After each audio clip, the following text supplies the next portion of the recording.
Always consult your use and care guide and owner's manual for additional information. If your gas range is not working properly, you should check the gas pressure regulator shutoff valve. The factory default setting for the gas pressure regulator is in the on position, but may have been turned to the off position during handling or transportation. When the shutoff valve is in the off position, gas will flow to the cooktop burners but will not provide a gas supply to the oven. You can check if the shutoff valve is closed by sliding the range out from the cabinet.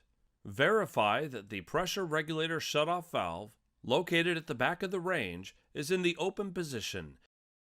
Be sure to slide the range back into the anti-tip bracket. Turn on the oven and test that the unit is properly heating.